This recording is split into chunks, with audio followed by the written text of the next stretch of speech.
This hour we have Jimmy Akin taking your questions, and any questions related to the moral life, the Mass, I was going to say the sacraments, but the Mass involves all the sacraments. And the other Bible. sacraments too. What about Last Judgment? Yeah, sure. We take a and it doesn't even have to be, sometimes we say on this show anything about the Catholic faith, but really it doesn't have to be about the Catholic faith. I mean, in world religion in general, philosophy, philosophical arguments, whatever. So Thursday means open forum, you said? Yes, I did. Was okay. What? Oh, well, Tuesday also. I thought Thursday meant mail. I mean, you know what day it is. It's Thursday, and Thursday means mail. Wait, I do not. I'm sorry, the references. That's right okay. No problem. We don't all have to get all the references. You're not going to tell me, though? Just in there for those who So I have to look it up after the show. Okay. Yeah, why not? All right, Thursday means mail. I'm going to look that up. Okay.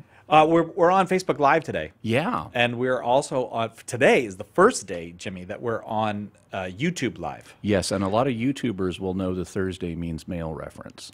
Oh, because they're smarter than me. Something from YouTube. The people who can use YouTube are smarter than me, is what you're saying. If you want to catch us on Facebook Live, you just go to our Facebook page, Catholic Answers Facebook page, and we'll be right there. If you want to get us on YouTube Live, you just go to YouTube and search under Catholic Answers, and it'll come right up. Or YouTube/CatholicCom. That's our YouTube channel. All right, or YouTube/CatholicCom. And It's gonna be a day of you correcting me and saying things that are too advanced for me, isn't it? If necessary. Okay. Well, Jimmy Akin is senior apologist here at Catholic Answers, and also we usually talk about Mass Revision, your book, or The Fathers Know Best, or your latest effort.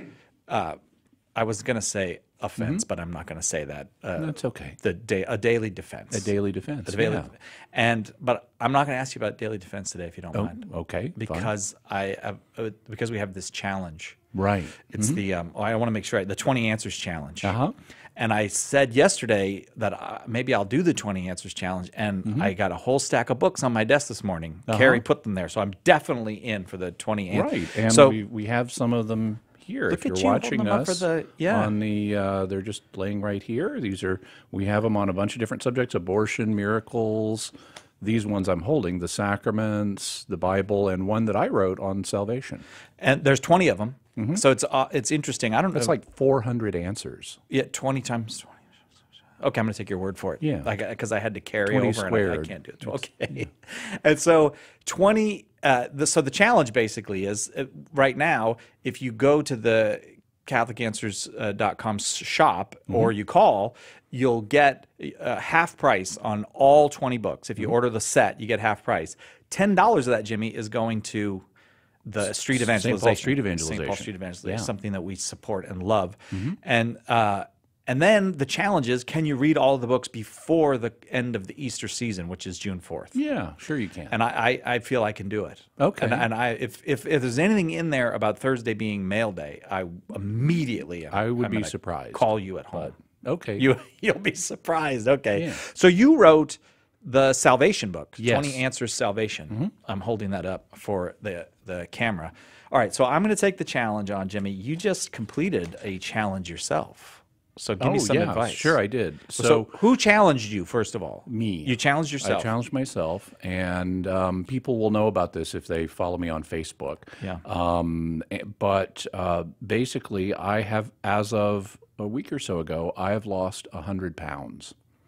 And Holy smokes, you lost a person. yeah, well, a good size one anyway. And if you want to, I found a photo from back in like 1997 when I was at or near my peak weight, which I will disclose now that I'm 100 pounds down from it. I weighed 318 pounds. It's not something you want to say at the time, huh? Right, exactly. Right. It's embarrassing. Yeah. And so I, as of a week ago, I got down to 218 pounds. So that's a 100-pound weight.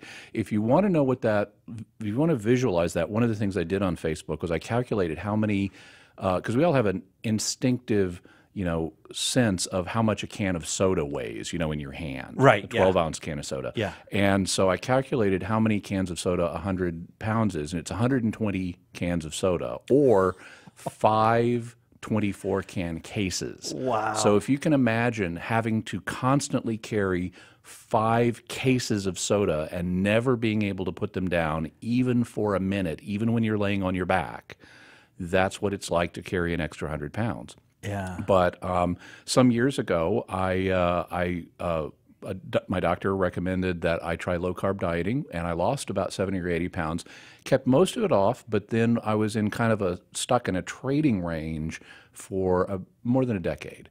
And more recently, a few months ago, my doctor, a new doctor at this point, because of Obamacare, had to be a new doctor, recommended that I try intermittent fasting.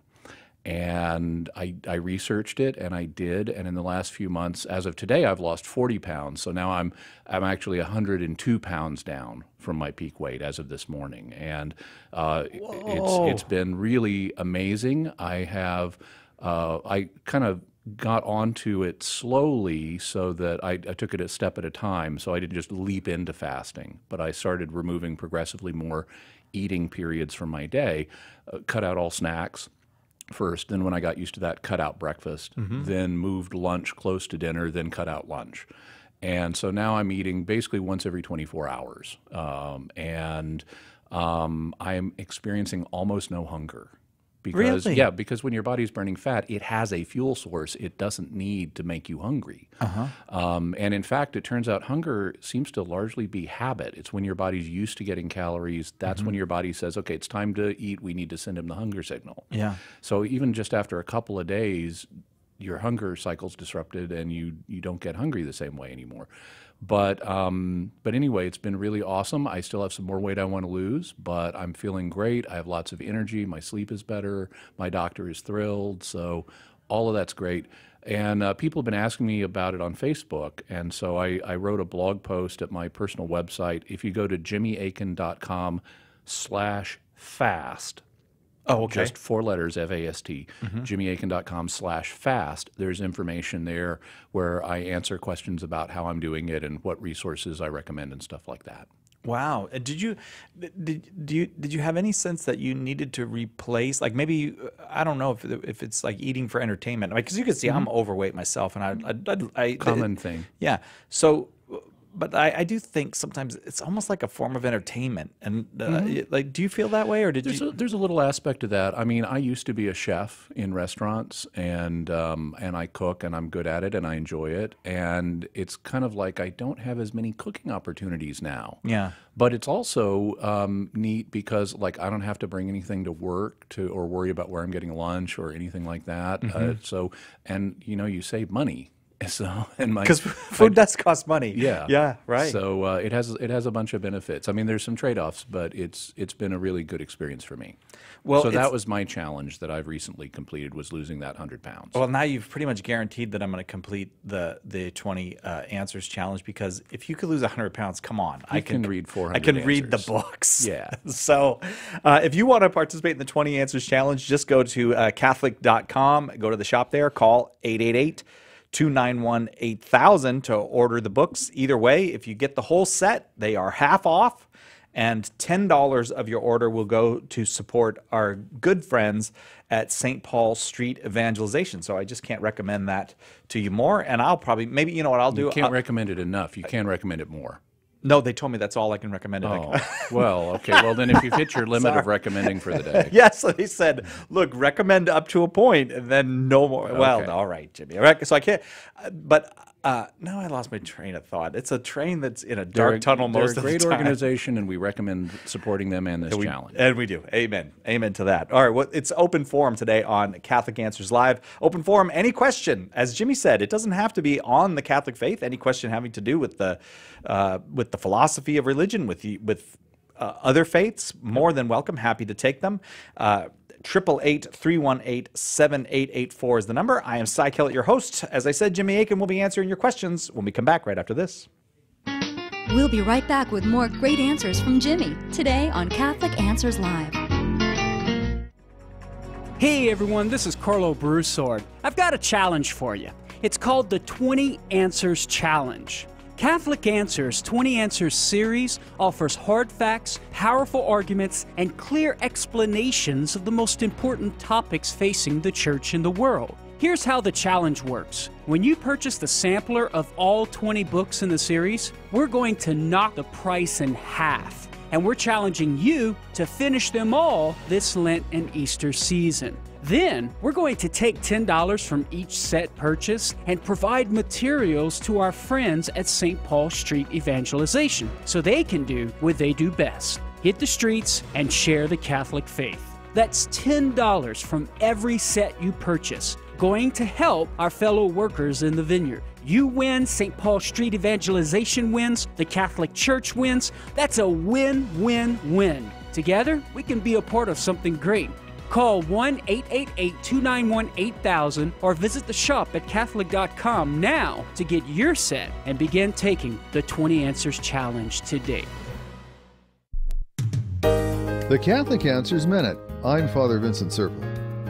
In Mark 6:14, King Herod, because of the guilt he felt for having put John the Baptist to death, was convinced that Jesus was really John and had come back to life. It is amazing how distorted one's view of life can become over the refusal to acknowledge former sinful and unrepented actions. The real tragedy here is that Jesus was the only answer to his plight and was so nearby. Yet Herod was so indisposed to recognize him. 3 years later, when Pilate sent Jesus to him during his passion, Herod actually met Jesus and treated him as if he were a fool. Still again, he failed to recognize the only one who could make him whole. The question remains, when do we fail to recognize him? The answer? Basically every time we sin. I'm Father Vincent Serpent for Catholic Answers, Catholic.com. Call now with your question, 888-318-7884. This is Catholic Answers Live. Welcome back to Catholic Answers Live. It's Thursday. That means both. It's mail and it's open forum. Taking your questions. Jimmy Akin, 888-318-7884 is the number. We go straight to Ryland in Midland, Texas, listening to EWTN on Guadalupe Radio. Ryan, thanks for being with us. What's your question for Jimmy Akin? Well, this is going to be a two-part question. I got to make it really quick. Okay, thank you. The first part is, does the practice of fasting for 1 hour before receiving communion apply to attending daily Mass? Yes, it And does. the second part is, how does this 1 hour fast also apply to diabetics, especially type 2 ones that tend to go through frequent episodes of their blood sugar falling low to the point of where will need something to eat to keep their blood sugar controlled until they can go get something to eat after Mass? Okay. So to answer the first part of your question, yes, it does apply to daily Mass. There's no provision in canon law for the fast just applying on Sundays. It does apply to daily Mass as well. In terms of the second question, it's understood that if you have a medical condition that would interfere with your ability to keep the Eucharistic fast, then you're not bound by the Eucharistic fast. So in the case of a diabetic person who is experiencing or coming up on a blood sugar low that needs to have something to keep their blood sugar up, then it would be permitted to go ahead and have something. And just as a kind of point of reference, the fact that the fast is not an absolute is illustrated by the fact that it doesn't bind a priest after he's celebrated his first Mass of a day. So like on a Sunday, priests need to fast for an hour before receiving communion at their first Mass, but for subsequent Masses, they don't need to. And also, it's worth pointing out that the fast is, as you said, Ryan, from the time you receive communion, not from the beginning of Mass. So if you're receiving communion 45 minutes into a Mass, like you might on a weekend, at a weekend Mass, then that amounts to fasting for 15 minutes before the beginning of Mass. And so it's these days not a strong fast requirement. Thanks, Ryan. What about if you just say you need to take medicine that upsets your stomach? Maybe you need a glass of milk with it or something. Is that the same? The same should apply. Water does not break the fast, and medicine does not break the fast, as do other non-food items that you might put in your mouth, like breath freshener or something. Those don't break the fast. What breaks it is solid food and liquids other than water or medicine. Okay. All right, very good. We go to Kyle in New York, New York, listening on the Catholic Answers Live app. Kyle, your question for Jimmy Akin. Hi, Jimmy. So the church teaches, from what I understand, that it's not our place to say that a person's soul is in hell, but rather that only God can know for sure if a person has died and gone to hell. And the church will even go so far, from what I've heard, to say that even if an atheist commits suicide, the church still won't definitively say that that person is hell, because it always leaves open the possibility that there may have been some last-second redemption given to them by God that we can't know about. But my question then is, why does the church judge the states of souls of the saints? So in other words, if only God knows whether or not a person is in hell, how can the church definitively know that someone is in heaven? The answer is that the church doesn't rely simply on what the person did in this life. In this life, we don't have the ability to, with certainty, evaluate another person's heart. So we don't know, are they in a state of grace or not for sure. We can make some estimates based on, what they've said and done, but we don't know for sure, because in this life only God knows that. But that doesn't prevent God from giving us indications of this, especially after the person's died. And so the church understands that if a person has died, and we have good reason to think they died in a state of grace. They lived a life of holiness and so forth, and seemed to die in that state, even though we couldn't be sure that they were in a state of grace at the time they died. Based on what we knew in this life, God can give us signs that they did in fact die in a state of grace and that they're with Him in heaven now.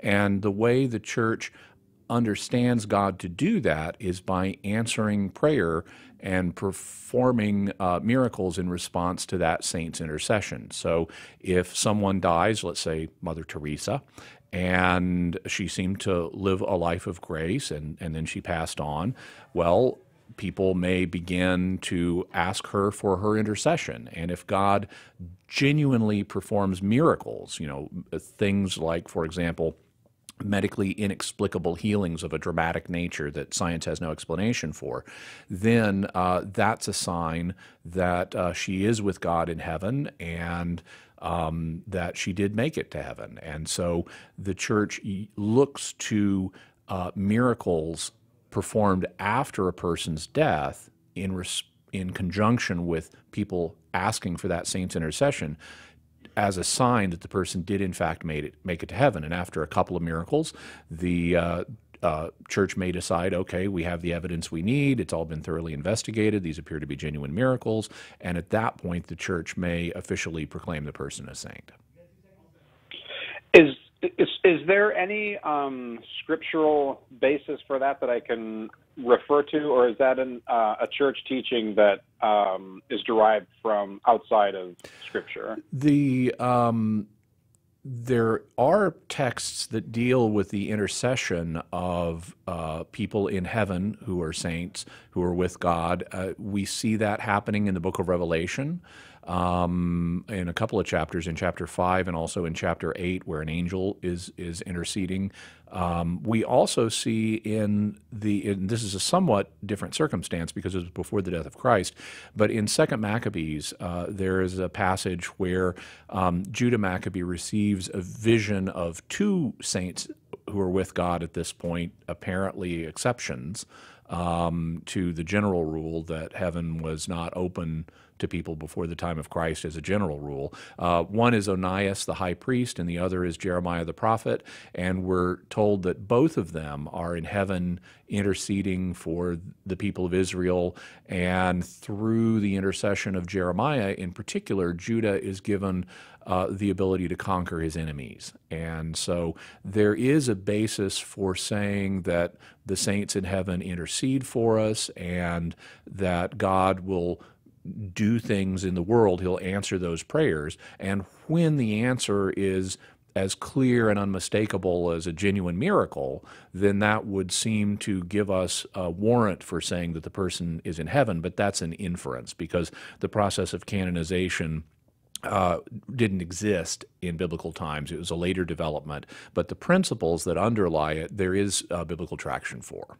Thank you very much, Kyle. I hope that was helpful. We are live on Facebook Live today, and for the first day ever, live on YouTube. You can, if you want to find us on YouTube, you just go to YouTube and search for Catholic Answers, or you said, Jimmy, YouTube.com/CatholicCom. So we have a question from Sarah that comes from Facebook Live.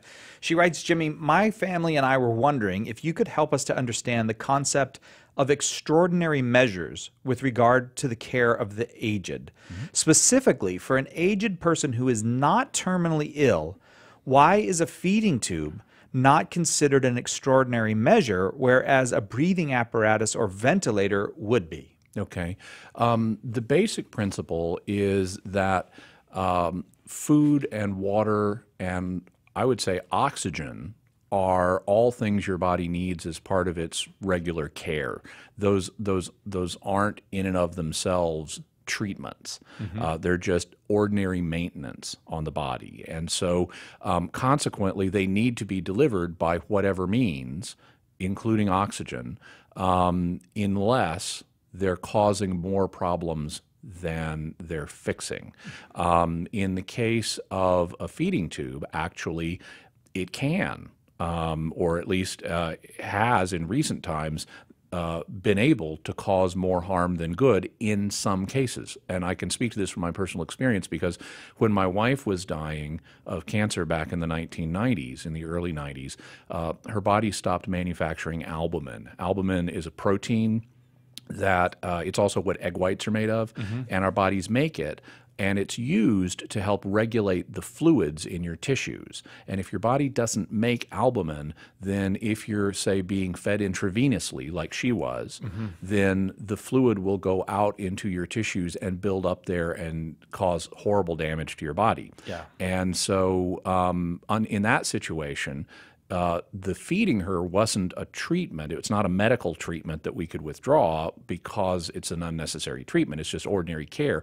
But her body wasn't able to receive that care at that point. It was causing horrible problems. Right. In the same way, if you have someone who's on a ventilator, people's lungs can get into very dicey, broken condition after a lifetime. They may have lung disease and so forth.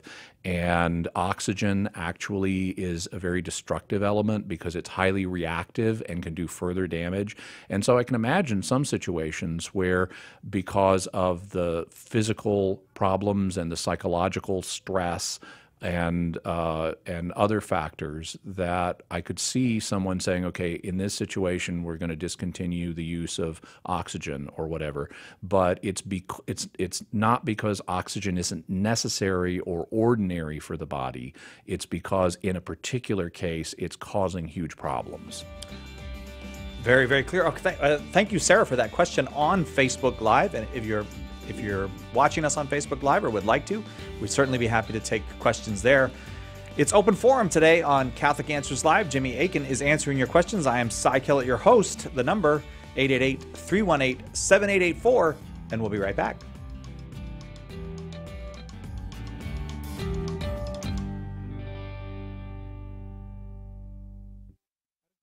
Catholic Answers Live. Hey everyone, this is Carlo Broussard. I've got a challenge for you.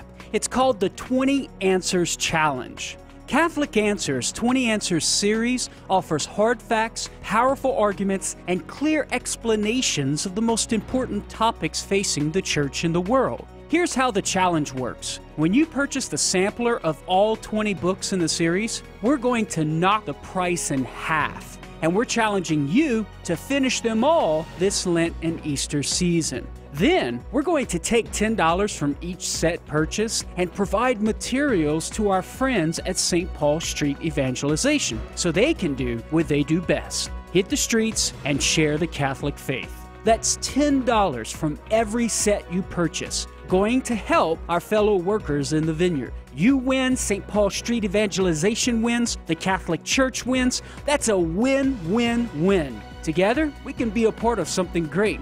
Call 1-888-291-8000 or visit the shop at Catholic.com now to get your set and begin taking the 20 Answers Challenge today. Who or what is God? Does the universe provide clues to God's existence? Why would a loving, all-powerful God permit suffering in the world? In 20 Answers God, you'll find smart, solid answers to these questions and many more, all while it guides you down a path of rational inquiry and understanding towards an encounter with the central mystery of the universe. 20 Answers God is part of the 20 Answers series from Catholic Answers, offering hard facts, powerful arguments, and clear explanations of the most important topics facing the Church and the world, all in a compact, easy-to-read package. Visit shop.catholic.com today and take a look at this exciting new series from Catholic Answers Press.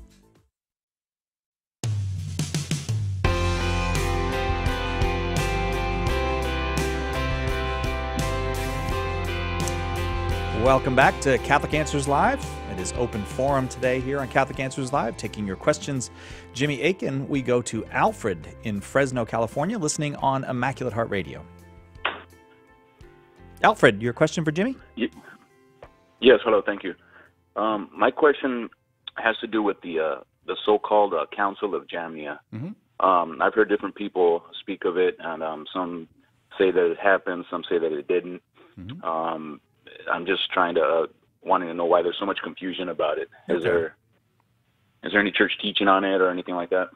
Okay, well, there's not church teaching on it because it's a matter of history rather than a matter of faith. For those who may not be aware, the so-called Council of Jamnia, or Yavne, to give its Hebrew name, it is allegedly a Jewish council that happened in the AD 90s after the fall of Jerusalem in AD 70, and that it settled the Jewish biblical canon.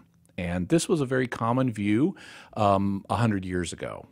Mm-hmm. And then, you'll read about this, and this was not controversial at the time. I mean, Catholic scholars said this, Protestant scholars said this. And then in the mid-20th century, some scholars started to re-look at the evidence for these claims and discovered that it's just all wrong. What happened was, after the fall of Jerusalem, there were some Jewish sages that asked permission of the Romans to establish what amounted to a rabbinical school in a town called Yavne, or Jamnia. But a rabbinical school is not the same thing as a council. Councils are things that Christians hold, Mm-hmm. where like an ecumenical council where you gather bishops together. That's not really the Jewish model for doing things. And so really what there was a rabbinical school that was founded in Yavne in the years after the fall of Jerusalem. And this was a very important rabbinical school.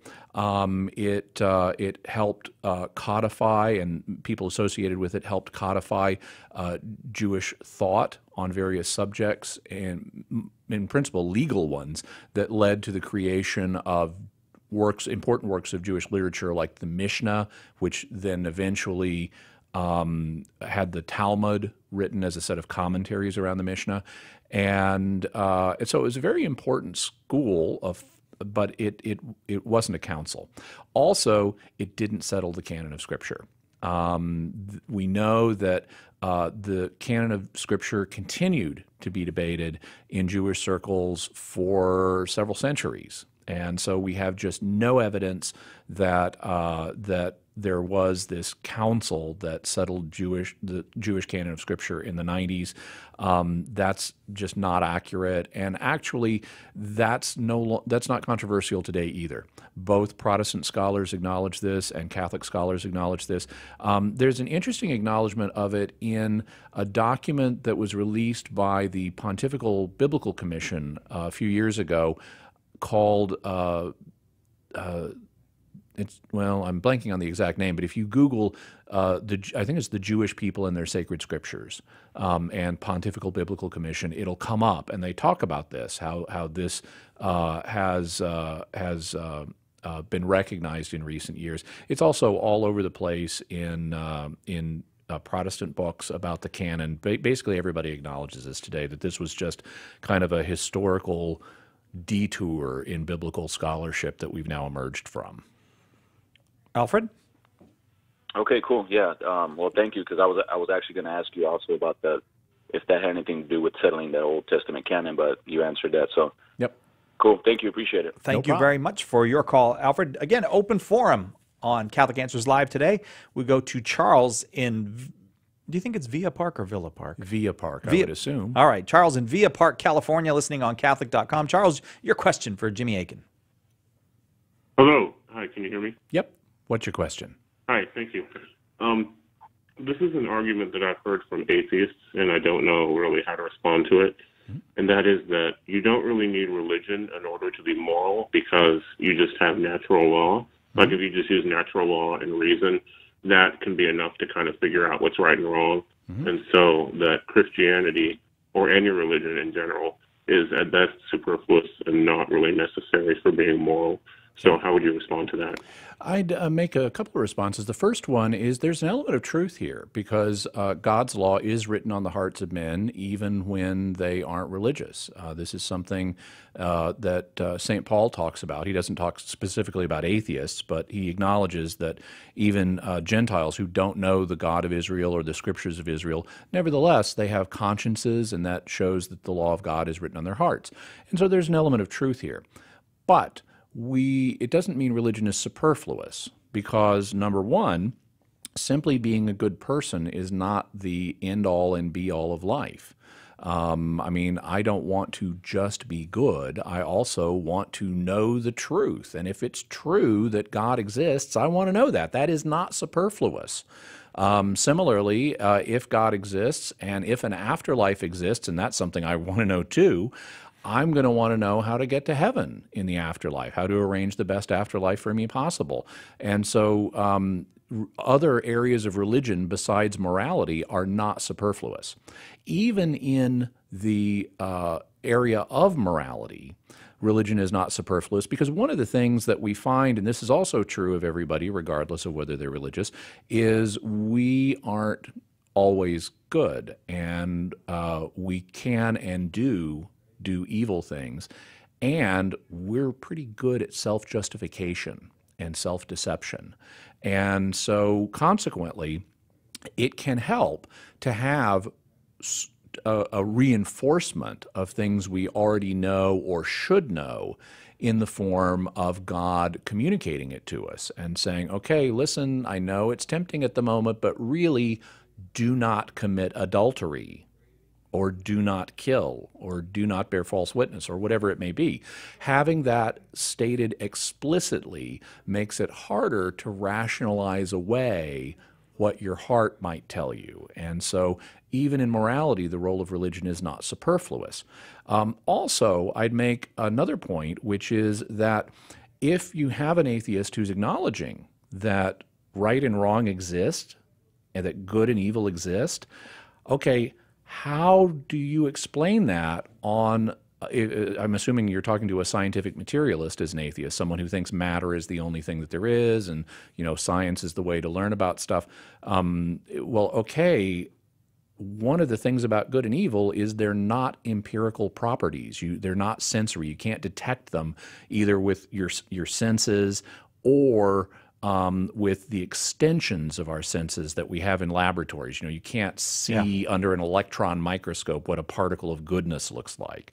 And so if you believe in good and evil, that they're real, and everybody has this innate sense that they are, then your worldview is incorporating something more than just the empirical, something more than just what we have scientific access to.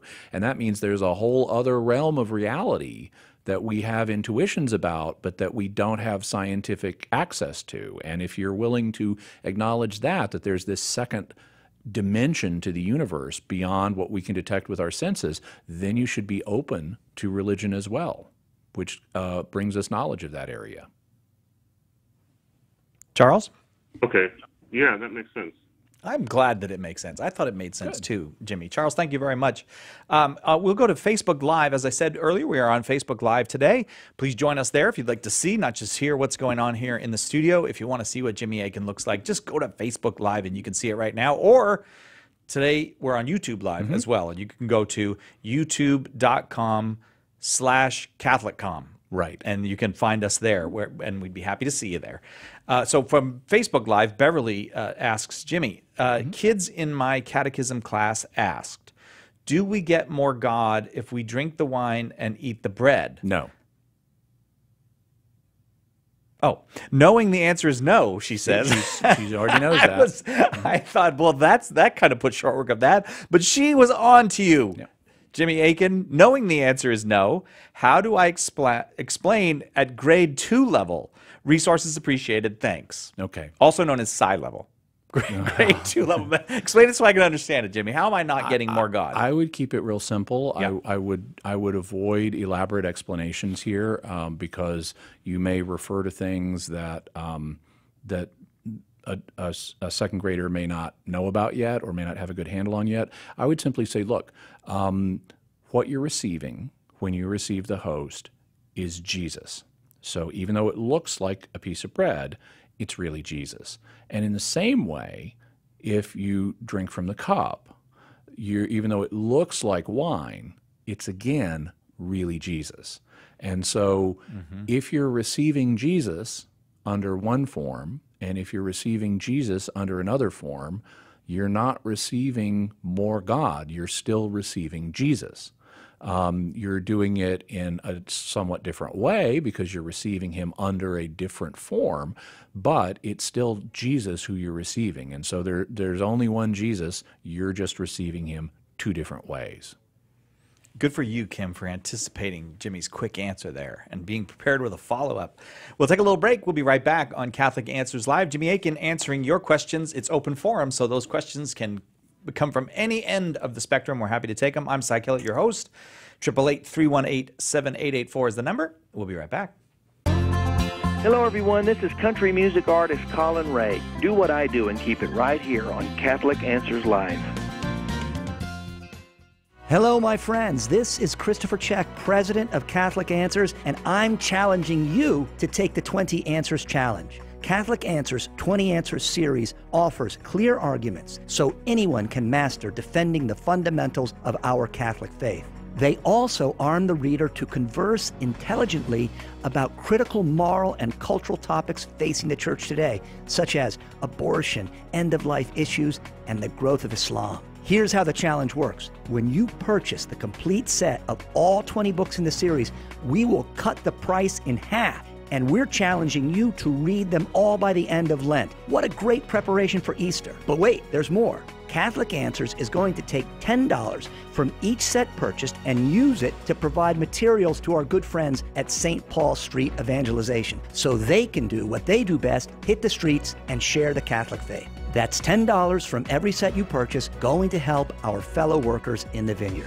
You win, St. Paul Street Evangelization wins, the Catholic Church wins. That's a win-win-win. Let's do something great for the kingdom. Call 1-888-291-8000 or visit the shop at Catholic.com now to get your set and begin taking the 20 Answers Challenge today. In fact, why not buy 2 sets and challenge a friend to take the 20 Answers Challenge? That's 1-888-291-8000 or visit the shop at Catholic.com. We have a big problem.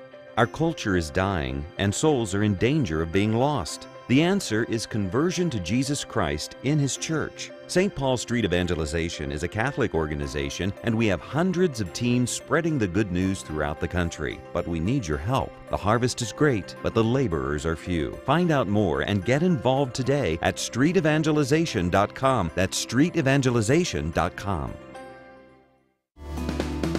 Homeschool Connections, an online provider of courses for your Catholic homeschool, is a sponsor of Catholic Answers Live. Homeschool Connections website is homeschoolconnections.com. Call now with your question. 888-318-7884. This is Catholic Answers Live. Welcome back to Catholic Answers Live. I am Cy Kellett, your host. Jimmy Akin is taking your questions. It is open forum. The number 888-318-7884. And open forum means whether you are a nun, N-U-N, or a nun, N-O-N-E, we're happy to take your question. Sure. How'd you like that? That was good. All right, okay. Good. I'm always looking for approval from you, Jimmy. And you got it. I got it. Okay, good. And so we go to Richard in Houston, Texas, listening on to EWTN on Guadalupe Radio. Am I right? Yes, Richard. I apologize. Richard, your question for Jimmy Akin. Yeah, my question. I hope you can hear me. We can. What's your question? My question is, I believe it's in the Gospel of Matthew, when the moment of Jesus' death, there's an earthquake and the curtain in the temple's torn in two, and it specifically says the tombs in the Jewish graveyards, I assume, in Jerusalem open, and the dead came out walking around. Some. And I, as far as I know, that's the only gospel that says that, and all these are remarkable things. They call it a zombie apocalypse these days, but like I was wondering if there was any other historical or other reference to the tombs opening and stuff like that. You're right that detail is mentioned only in Matthew. Others are mentioned in other Gospels, like the tearing of the temple. I mean, you know, that's elsewhere in the Gospels. But the detail of certain Old Testament saints rising from the dead, at least temporarily, is a detail that's only in Matthew. That's not that surprising because there were a lot of Jesus traditions that the early church had access to. John talks about that. He says that if everything that Jesus said and did were written down, the world, he's a little hyperbolic here, but he says the world couldn't contain all the books that would be written.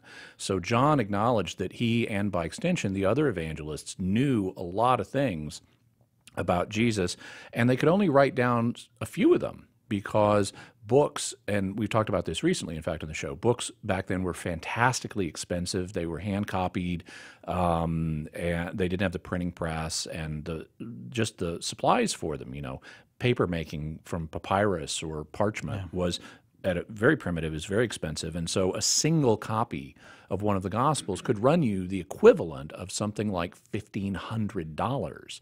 So there was price pressure on the evangelists to keep their Gospels short. That's why almost all books in the ancient world tend to not be longer than a certain amount. And so the evangelists had to make selections about which traditions they were going to record. Matthew happened to record this tradition. Other evangelists record other traditions, like the account of the what happened on the road to Emmaus. That's something that Luke explores, but the other evangelists don't, although Mark has a brief mention of it. So in the resurrection narratives, we find each of the evangelists making different choices. This is a choice that Matthew made.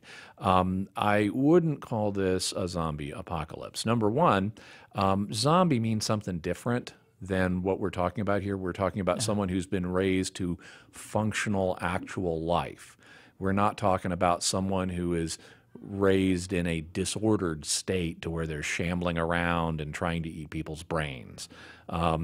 Zombies are something different. Secondly, this wasn't an apocalypse, because not in the zombie apocalypse sense, because that's a zombie apocalypse would be when lots of people, when this happen, it happens all over the world. This was a few people, you know, in one city. So I wouldn't characterize it as a zombie apocalypse, although I appreciate what you're going for there. You know, there's a comedic dimension that Richard's exploring. And to answer your other question, there are church fathers who mention this, but they because there are commentaries written on Matthew by the church fathers, but I'm not aware of any early independent traditions of this. So I think that the information in Matthew is the most reliable information we have. One day we may discover some other early Christian sources or other non-Christian sources that may give us some more information about this, but we don't have them right now. Thank you, Richard. We go to Joan in Nashville, Tennessee, listening to EWTN on Sirius. Joan, your question for Jimmy Akin. Hi, Jimmy. Thank you for taking my call. I wanted to find out how to become a spiritual director. I worked at a college that had monks, and I was a very successful fundraiser, and they would come and talk to me about becoming a spiritual director. And I just wonder how you would do that. Well, I'm not aware of a Spiritual Direction for Dummies book.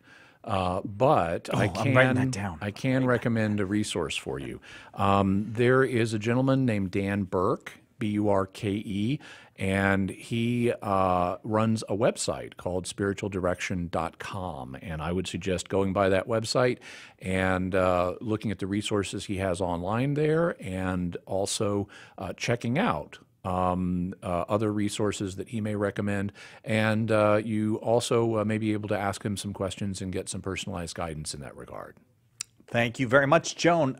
Jimmy, again, we're on Facebook Live this hour, and we're on Facebook Live next hour, as well as being on YouTube Live. So if you want to catch us there, I'm going to just share this question with you, Jimmy, from Ty. Okay. Comes to us from Facebook Live. After watching the movie The Imitation Game, I was left wondering if what the Allies did at the end of World War II was moral. Or to end World War II, what he says was moral. The Allies cracked the Nazi encryption and therefore could intercept their communications and knew of certain attacks before they happened, but allowed those attacks to happen when they could have been prevented so that the Nazis didn't suspect anything. The Allies used this information to more subtly end the war over a longer period of time. How does that tactic fit in with the idea that the ends don't justify the means? Okay. Well, first of all, I haven't seen the Imitation Game. I am aware of some of the basic facts that are involved. In the 1930s and 40s, the Germans had developed a device called Enigma, which was a kind of sort of an early form of a computer. It wasn't electronic, but it enabled them to encrypt their messages. And one of the great achievements of British intelligence in the war was cracking the Enigma code, so we could read German messages. And that presented them with the question of what to do with that information, because if they acted on it in too consistent a way, the Germans would learn that that the code had been cracked, and they'd simply change the code, at which point they'd be back to where they started. And so what I'm not sure of is the details of how they used that information. And in particular, I know that there's some debate about certain incidents. Like, for example, there's a town that was repeatedly bombed in England called Coventry. And it's claimed that Winston Churchill had received word of some of these bombings and then let Coventry be bombed anyway, lest the Germans suspect. I also know that there's debate about that among historians. So I'm not exactly sure what the facts here are, and I therefore urge some caution regarding what you may find in a Hollywood movie, which invariably fictionalizes history to some degree. In terms of the moral principle that's involved, well, there's not a moral obligation to act on information that you have instantly. So if you learned, for example, that the Germans were going to make an attack in a small way on one day, but a much bigger attack the next day, then and you didn't know where that next attack was going to be. So you let the first small attack go forward in order to learn the location of their much bigger attack and stop that. That's potentially morally justifiable on what's known as the principle of double effect. because in this case, you're not doing, number one, you're not doing anything active to encourage the deaths of the people in the small attack. You're tolerating that. And you're tolerating it for a proportionate reason. There's going to be a bigger attack you're going to thwart.